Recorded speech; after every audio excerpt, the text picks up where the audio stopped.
ನಮಸ್ಕಾರ. ಮತ್ತೆ ನಿಮಗೆಲ್ಲ ದುಡ್ಡಿನ ಮಾತು ಕಾರ್ಯಕ್ರಮಕ್ಕೆ ಸ್ವಾಗತ. ಇವತ್ತು ಶನಿವಾರ. ನಿಮ್ಮ ಪ್ರಶ್ನೆಗಳಿಗೆಲ್ಲ ಉತ್ತರ ಕೊಡ್ಬೇಕು. ನಮ್ಮ ಜೊತೆ ವಿಷ್ಣು ಬಂದಿದ್ದಾರೆ. ಅವ್ರ ಪ್ರಶ್ನೆ ಕೇಳ್ತಾರೆ, ಉತ್ತರ ಕೊಡ್ತೀನಿ. ನಮಸ್ಕಾರ ಸರ್, ಎಲ್ರಿಗೂ ನಮಸ್ಕಾರ. RBI ಇಂಟ್ರೆಸ್ಟ್ ರೇಟ್ ನ ಇನ್ಕ್ರೀಸ್ ಮಾಡ್ತಾರೆ ಅಂತ ಎದುರು ನೋಡಲ್ಪಟ್ಟಿತ್ತು. ಆದ್ರೆ ಅವ್ರು ಅದನ್ನ ಮಾಡಿಲ್ಲ. ಈ ಅದರ್ಸ್ ಈ ಡಾಲರ್ ನ ಒಳಗಡೆ ತಗೊಂಡ್ ಬರೋದಕ್ಕೆ ಈ ಬಾಂಡ್ ಈ G6 ಗೆಲ್ಲ ನೀವು ಇನ್ವೆಸ್ಟ್ ಮಾಡಿದ್ರಿ ಅಂತ ಅಂದ್ರೆ ಈಗ ಅದು ಫೈನಾನ್ಸ್ ಮಿನಿಸ್ಟ್ರಿ ಮಾಡಿದ್ದು. RBI ಏನ್ ಮಾಡಿದ್ದಾರೆ ಅಂತಂದ್ರೆ, ನೀವೀಗ NRI ಬ್ಯಾಂಕಲ್ಲಿ ಹೋಗಿ ಕೈ ಕಾಲ್ಗೆಲ್ಲ ಬಿದ್ದು ಫಂಡ್ನ ತಗೊಂಡ್ ಬಂದ್ರು ಕೂಡ ತಿರ್ಗಾ ಹೆಡ್ಜಿಂಗ್ ಅನ್ನೋದಿದೆ ಅಲ್ವಾ. ಈಗ NRI ದುಡ್ಡು ತಗೊಂಡ್ ಬಂದು ಇಲ್ಲಿ ರೂಪಾಯಿಯಾಗಿ ಬದಲಾಯಿಸ್ಬಿಟ್ಟ ಅಂತ ಇಟ್ಕೋ, ತಿರ್ಗಾ ಅದು 120 ಅದು ಇದಕ್ಕೆ ಹೋಗಿ ಟಚ್ ಆಗ್ಬಿಡ್ತು ಅಂತ ಇಟ್ಕೋ. ಬ್ಯಾಂಕ್ ಈಗ ಅವಾಗ ನಷ್ಟ ಆಗದೇ ಇರೋದಕ್ಕೆ ಈ ಹೆಡ್ಜಿಂಗ್ ದುಡ್ಡನ್ನ ನಾವು ತಗೋತೀವಿ. ಈಗ reserve bank will take hedging loss. ಅಂದ್ರೆ ನಾನು ಇವತ್ತು ಒಂದು ಡಾಲರ್ ಕೊಟ್ಟು $100 $1 ಕೊಟ್ಟು $100 ತಗೊಂಡೆ ಅಂತಂದ್ರೆ 3 ವರ್ಷ ಆದ್ಮೇಲೆ ನಿನ್ಗೆ $100ಗೆ $1 RBI ಕೊಡುತ್ತೆ. ಇದು ಲಿಟ್ರಲಿ ಡಾಲರ್ ಸ್ವಾಪ್ ತಾನೆ ಸರ್? ಹೌದಪ್ಪ, ಅದೇ ಹೆಡ್ಜಿಂಗ್ ಕಾಸ್ಟ್ ಅಲ್ವಾ. ಈಗ ಬ್ಯಾಂಕ್ ಇಂದ ಆ ರೀತಿ ಹೇಳೋದಕ್ಕಾಗಲ್ಲ. ಈಗ $100 ಆಗೋಯ್ತು ಅಂತ ಇಟ್ಕೋ, ಅದ್ 120 ಆದ್ರೂ ಡಾಲರ್ ಅವರು 120 ಕೊಟ್ಟೆ ತಗೋಬೇಕು. RBI ಏನ್ ಹೇಳ್ತಾನೆ, ಆ $20 ನಷ್ಟ ನಾನ್ ತಗೋತೀನಿ, ನೀನ್ ₹100 ತಗೋ. ತಗೊಂಡ್ ಬಾ ಡಾಲರ್ ಅಂತ ಹೇಳ್ತಾ ಇದ್ದಾರೆ. So, ಈಗ ಪ್ರೈವೇಟ್ ಬ್ಯಾಂಕ್ ಎಲ್ಲ ಏನ್ ಮಾಡ್ತಾರೆ ಅಂತಂದ್ರೆ, NRI $10,000 ಇಟ್ಟಿದ್ದಾನೆ ಅಂತಂದ್ರೆ ಅವನಿಗೆ 90,000 ಲೋನ್ ಕೊಟ್ಟು 100,000 ಅವನು ಡೆಪಾಸಿಟ್ ಹಾಕ್ತಾನೆ. ಅವ್ರಿಗೂ ಒಂದು ಭಾಗ ಇಂಟ್ರೆಸ್ಟ್. ಬ್ಯಾಂಕ್ಗೂ ಒಂದು short running business. Okay, so ಹಾಗಿದ್ರೆ ಈ ಮಾರ್ಕೆಟ್ ಫಾಲ್ ಅಂತ ಅನ್ನೋದು ಅರೆಸ್ಟ್ ಆಗುತ್ತಾ? ಮಾರ್ಕೆಟ್ ಫಾರ್ ಅರೆಸ್ಟ್ ಆಗಲ್ಲ. ಡಾಲರ್ ಬರುತ್ತಲ್ಲ ಸರ್? ಡಾಲರ್ ಬರುತ್ತೆ ಅಷ್ಟೇನೆ. ಅದಾದ್ಮೇಲೆ ಇನ್ನೊಂದ್ ಏನ್ ಮಾಡಿದ್ದಾರೆ ಅಂತಂದ್ರೆ, ಈಗ ಅಮ್ಮೆಯರ್ ಏನು ಹೇಳಿದ್ದಾರೆ ಅಂತಂದ್ರೆ, only for foreigners, white man and non resident ಇಂಡಿಯನ್ಗೆ ಬಾಂಡರ್ ಇಂಟ್ರೆಸ್ಟ್ ಮಾಡಿದ್ರೆ TDS ಇಲ್ಲ, ಇನ್ಕಮ್ ಟ್ಯಾಕ್ಸ್ ಇಲ್ಲ ಬಡ್ಡಿಗೆ. ಅದೇ ತರ ಕ್ಯಾಪಿಟಲ್ ಗೇನ್ಸ್ ಮಾಡಿದ್ರಿ ಅಂತಂದ್ರೆ ಪ್ರಾಫಿಟ್ಸ್ ಇಲ್ಲ, ಬಟ್ ಅದಕ್ಕೆ ಕೂಡ ಬರೋದಿಲ್ಲ. ಯಾಕೆಂತಂದ್ರೆ ನೀವು ಕೊಡುವಂಥದ್ದು 7.5% ಬಡ್ಡಿ. ಬೀಜಿಂಗು 9 ಲೆಕ್ಕಾಚಾರ. ಅವರು ಅಮೆರಿಕಾದಲ್ಲಿ ಇಂಟ್ರೆಸ್ಟ್ ರೇಟ್ ಏರುತ್ತೆ ಇನ್ನು ಅಂತ ಒಂದು ಪಂದ್ಯನೇ ಕಟ್ಟಿದ್ದಾರೆ. ಸೊ ಅದರಿಂದ ಬಾಂಡ್ ಒಳಗೇನು ದೊಡ್ಡದಾಗ ಬರೋದಿಲ್ಲ.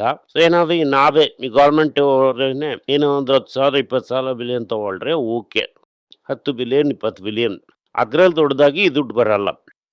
ಈ ಡೆಪಾಸಿಟ್ ಅಲ್ಲಿ ಬರುತ್ತೆ. ಓಕೆ, ಒಂದು 30-40 ಬಿಲಿಯನ್ ಬರುತ್ತೆ. ಅದು ಒಂದು ವಾರ ಚೇಂಜ್ ತಾನೆ. ಬೈ ಸೆಲ್ಗೆ ಒನ್ ವೀಕ್ ತಾನೆ. ಯಾಕಂದ್ರೆ ನಿನ್ನೆ ತಾನೇ ಡೌನ್ ಬೇರೆ ಸ್ವಲ್ಪ ಹೊಡೆದಿದ್ದಾನೆ.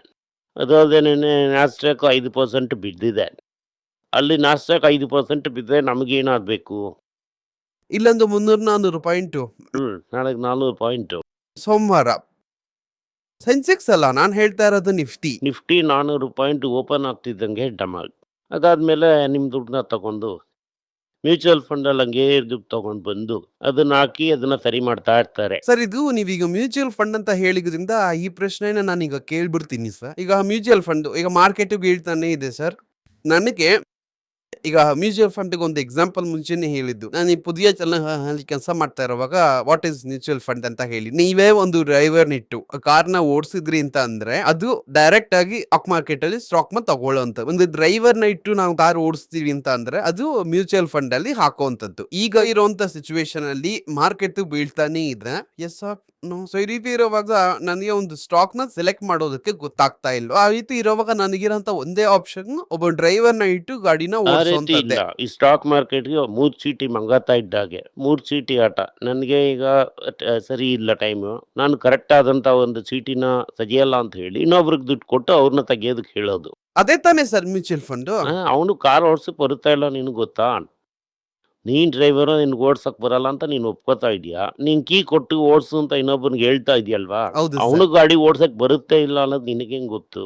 ಓಕೆ, ಅಷ್ಟು ನನಗೆ ಗೊತ್ತಾಗಿದ್ದಿದ್ರೆ ನಾನೇ ಗಾಡಿ ಓಡಿಸಿರ್ತಿದ್ದೆ. ಅವನಿಗೆ ಗಾಡಿ ಓಡ್ಸಕ್ ಬರುತ್ತೆ ಇಲ್ವಾ ಅಂತ ನಿಮ್ಗೆ ಟೆಸ್ಟ್ ಮಾಡೋದಕ್ಕೆ ಗೊತ್ತು. ನೀನೇ ಕಾರ್ ಓಡಿಸ್ತೀಯ ಅಲ್ವಾ? ಫಂಡ್ ಮ್ಯಾನೇಜರ್ ಇದೇನು ಅಂತ ನೋಡೋದಕ್ಕೆ ಬದಲಾಗಿ ಜಾಬ್ ಸೆಲೆಕ್ಟ್ ಮಾಡೋದು ಈಸಿ. ಬುದ್ಧಿವಂತಿಕೆನ ನೀನ್ ಹೇಗೆ ಅಳ್ತೀಯ? ಯುವರ್ ಪರ್ಫಾರ್ಮೆನ್ಸ್ 1 ವರ್ಷ ರಿಟರ್ನ್ ಬಂದ್ರೆ 10 ವರ್ಷ ರಿಟರ್ನ್ ಬರ್ಬೇಕು ಅಂತ ಏನು ಅವಶ್ಯಕತೆ ಇಲ್ಲ.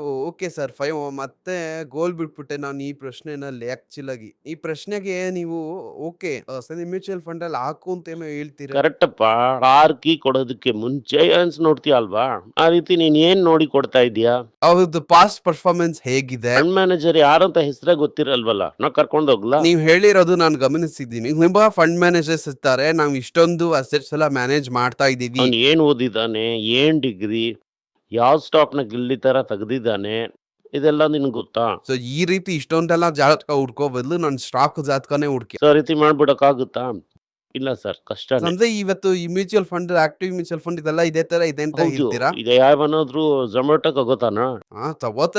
ಲಿಫ್ಟ್ మీద ಎತ್ತಿಕ್ಬಿಟ್ರಲ್ಲ ಸರ್. ಅದೇನೆ ಅಡ್ಜಸ್ಟ್ಮೆಂಟ್ ಎಂಟ್ರಿ. ಅದೇ ಅಡ್ಜಸ್ಟ್ಮೆಂಟ್ ಅಂದ್ರೆ ಅದರನ್ನು ಒಂದು ದಾರಿ ಇದೆ. ಲಾಭ ಬರ್ತಾ ಇದೆಯಾ ಕಂಪನಿ ಅಡ್ಜಸ್ಟೆಡ್ ರೇಟ್ ತಾನೆ. ಚಾರ್ಲಿ ಮಂಗೋನ್ ಏನ್ ಹೇಳ್ತಾನೆ, ಝೊಮ್ಯಾಟೊ ಅಂದ್ರೇನೆ ವೇಸ್ಟ್ ಅಂತ ಹೇಳ್ತಾನೆ. ಯಾಕೆ ಓಹೋ ಅಂತ ಶುರು ಮಾಡ್ದ. ಶುರು ಮಾಡಿದ್ಮೇಲೆ ಹಂಗೆ ಇದ್ರಲ್ಲಿ ಪ್ಯಾರಾಚೂಟ್ ಇಂದ ಜಂಪ್ ಹೊಡೆದ್ಬಿಟ್ಟ ಕೆಳಗೆ. ಈಗ ತುಂಬಾ IPOs ಎಲ್ಲ ಬರ್ತಾ ಇರೋದ್ ನೋಡಿದ್ರೆ ಅದೇ ತರ ಇದೆ ಸರ್. ಆಮೇಲೆ ಇನ್ನೊಂದು ಇಂಟ್ರೆಸ್ಟಿಂಗ್ ಅಂತ ಈಗ ನಾನೇನ್ ಅನ್ಕೋತಾ ಇದ್ದೀನಿ ಗೊತ್ತಾ, ಬೈಜುಗೆ ತುಂಬಾ ಸಾಲ ಆಗೋಯ್ತು. ನಿಮ್ಮ ಹತ್ರನೋ ಮ್ಯೂಚುವಲ್ ಫಂಡ್ ಅಲ್ಲೋ ಕಲಿಯೋದಕ್ಕೆ ದುಡ್ಡಿದೆ. ಬೈಜುಗೆ ಒಂದು IPO ಹಾಕಿ ನಿಮ್ಮ ದುಡ್ಡನ್ನ ಅಲ್ಲಿ ಟ್ರಾನ್ಸ್ಫರ್ ಮಾಡಿ. ಕುಕ್ಕು ಎಫ್ಎನ್ IPO ಬರ್ತಾ ಇದ್ದಾರೆ. ರಿಯನ್ ಕಾಮಿಡಿ ಪಿಫೈನ್ ಅಂತ ಗೊತ್ತಾ ನಿನಗೆ? ರಾಜೇಶ್ ಎಕ್ಸ್ಪೋರ್ಟ್ಸ್. ಬರ್ತೀನಿ ಸರ್, ಆ ಪ್ರಶ್ನೆನೇ ನಾನು ತಗೊಂಡಿದ್ದೀನಿ ಸರ್, ಬರ್ತೀನಿ ಸರ್. ಫೋಟೋ ಎಲ್ಲ ನೋಡಿದ್ರಾ? ಅದ್ರಾಗ ಈಗ ಒಂದು ಫೋಟೋ ವೈರಲ್ ಆಗಿ ಹೋಗ್ತಾ ಇದೆ. ಯಾರೋ ಒಂದಾಗಿರೋಂತ ಒಂದು ಫೋಟೋ ವೈರಲ್ ಆಗ್ತಾ ಇದೆ. ಬರ್ತೀನಿ ಸರ್. ಒಂದು ಕೆಲವೊಂದು ಸ್ಟಾಕ್ಸ್ ಬಗ್ಗೆ ಎಲ್ಲ ಮಾತಾಡ್ಬಿಟ್ಟು ಆ ರಾಜೇಶ್ ಎಕ್ಸ್ಪೋರ್ಟ್ಸ್ ಬಗ್ಗೆ ಮಾತಾಡೋಣ ಸರ್. ಅದಕ್ಕೂ ಮುಂಚೆ ಟ್ರೆಂಡ್ ಬೆಲೆ ಡಮಾರ್ ಅಂತದಿತ್ತಲ್ಲ, ಬಿತ್ತು ಬೋನಸ್ ಕೊಟ್ಬಿಟ್ರು.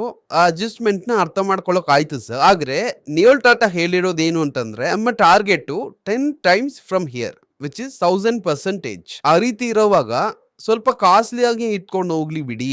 ಸರಿ ಹಂಗ್ 10 times ನಾನೊಂದ್ ಸ್ವಲ್ಪ ಒಳಗಡೆ ಎಂಟರ್ ಆಗ್ಬೋದಾ? ಇದೇ ತರ ಅವಳ ಅಣ್ಣ ಒಂದು ಕಂಪ್ನಿನ ನಡೆಸ್ದ, ಸತ್ತೋಗ್ಬಿಟ್ಟ.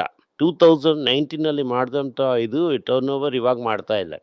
ಪ್ರಮೋಟರ್ ಕಮರ್ಷಿಯಲ್ ವೆಹಿಕಲ್ 2019 ಟರ್ನ್ ಓವರ್ನ ಈಗ 27 ಅಲ್ಲಿ ಮುಗಿತಾ ಇದೆ. ಯಾವಾಗ 7 ವರ್ಷ ಆಗಿದೆ. 7 ವರ್ಷದಲ್ಲಿ 1000% ಮಾಡಿ ಅದ್ರ ಮಧ್ಯೆ ಕೈ ಕಾಲೆಲ್ಲ ಹಿಡಿದು ಯಾಕೋ ಸರಿ ಇಲ್ದಂಗೆ ಇಲ್ಲಿಂದ 50% ಬಿದ್ದೋಯ್ತು. ಅದು ನಾರ್ಮಲ್ ಆಗಿ ನಡೆಯುವಂತದ್ದಲ್ವಾ ಸರ್? ಈಗ ನಾನು ಬರೋದಕ್ಕೆ ಮುಂಚೆ TVS ಕೂಡ ನೀವು ಹೇಳಿದ್ದು ಟಾಟಾ ಮೋಟಾರ್ಸ್, ಈ TVS ನ ನೋಡ್ತಾನೆ ಬಂದೆ. 63 ರೂಪಾಯಿಗೆ ಅದು ಹೋಯ್ತು TCS.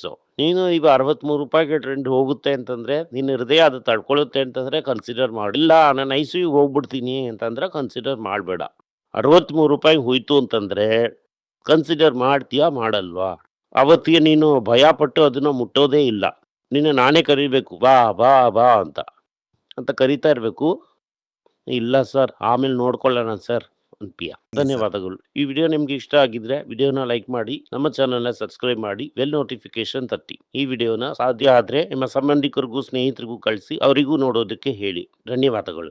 ನಿಮಗೆ ಏನಾದರೂ ಸಂದೇಹ ಇದ್ದು ನನ್ನನ್ನು ಕಾಂಟ್ಯಾಕ್ಟ್ ಮಾಡಬೇಕು ಅಂತ ಅನ್ಕೊಂಡ್ರಿ ಅಂದ್ರೆ ಸ್ಕ್ರೀನ್ ಮೇಲೆ ಬರ್ತಾ ಇರುವಂತಹ ಮೇಲ್ ಐಡಿಗೆ ಮೆಸೇಜ್ ಮಾಡಿ, ನಮ್ಮ ಟೀಮ್ ನಿಮ್ಮನ್ನ ಕಾಂಟ್ಯಾಕ್ಟ್ ಮಾಡ್ತಾರೆ. ಎಲ್ಲರಿಗೂ ನಮಸ್ಕಾರ. ಮಕ್ಕಳಿಗೋಸ್ಕರ financial literacy any for nothing ಅಂತ 2ನೇ ಪಾರ್ಟ್. ಇದರಲ್ಲಿ ಚೆಕ್ ಬರೆಯೋದು ಹೇಗೆ, ಡೆಪಾಸಿಟ್ ಸ್ಲಿಪ್ ಬರೆಯೋದು ಹೇಗೆ, ಅದು ಹೇಗೆ ಬಂದಿದೆ, ಆಟರಿಂದ ಡಿಮಾನಿಟೈಸೇಷನ್ ವರೆಗೂ ಎಲ್ಲವನ್ನು ಕವರ್ ಮಾಡಿದ್ದೀವಿ. 12 ವರ್ಷದ ಮಕ್ಕಳಿಗೆ ಇದು ತುಂಬಾ ಯೂಸ್ಫುಲ್ ಆಗಿರುತ್ತೆ. ಈ ಬುಕ್ ಈಗ ಸದ್ಯಕ್ಕೆ ಸ್ಪೆಷಲ್ ಪ್ರೈಸ್ ಅಲ್ಲಿ 450 ರೂಪಾಯಿಗೆ ಕೊಡ್ತಾ ಇದ್ದೀವಿ. ಇದನ್ನ ಯೂಸ್ ಮಾಡ್ಕೊಳ್ಳಿ. ಧನ್ಯವಾದಗಳು. ದುಡ್ಡಿನ ಮಾತು ವೆಬ್ಸೈಟ್ ನ ಸಬ್ಸ್ಕ್ರೈಬ್ ಮಾಡಿ. 1 ವಾರಕ್ಕೆ 4 ಪ್ರೀಮಿಯಂ ಆರ್ಟಿಕಲ್, ರೀ ಆರ್ಟಿಕಲ್ಸ್ ಒಂದು 10ರಿಂದ 15 ನಾವು ಹಾಕ್ತಾ ಇದ್ದೀವಿ. ಇದರ ಸಬ್ಸ್ಕ್ರಿಪ್ಷನ್ 1 ತಿಂಗಳಿಗೆ 99 ರೂಪಾಯಿ ಅಷ್ಟೇ. ಹೇಳುವಂತ ಕಾನ್ಸೆಪ್ಟ್ಸ್ ನ ಗ್ರೇಟ್ ಆಗಿ ಎಕ್ಸ್ಪ್ಯಾಂಡ್ ಮಾಡಿ. ಇದನ್ನ ಓದಿದ್ರೆ ನಿಮ್ಗೆ ತುಂಬಾ ಯೂಸ್ಫುಲ್ ಆಗಿರುತ್ತೆ. ಧನ್ಯವಾದಗಳು. ನಮಸ್ಕಾರ. ಮಕ್ಕಳಿಗೋಸ್ಕರ ಒಂದು ಬುಕ್ ನ ಲಾಂಚ್ ಮಾಡಿದ್ವಿ, ಅದು ತುಂಬಾ ಸಕ್ಸಸ್ಫುಲ್ ಆಗಿದೆ. ಯಾರಿಗೆಲ್ಲ ಆ ಬುಕ್ ಬೇಕೋ ನಮ್ಮ ಟೀಮ್ ನ ಕಾಂಟ್ಯಾಕ್ಟ್ ಮಾಡಿ. ಕೆಳಗಡೆ ಇರುವಂತ ನಂಬರ್ ಅಲ್ಲೂ ವೆಬ್ಸೈಟ್ ಅಲ್ಲೂ ನೀವು ನಮ್ಮನ್ನ ಕಾಂಟ್ಯಾಕ್ಟ್ ಮಾಡಿದ್ರೆ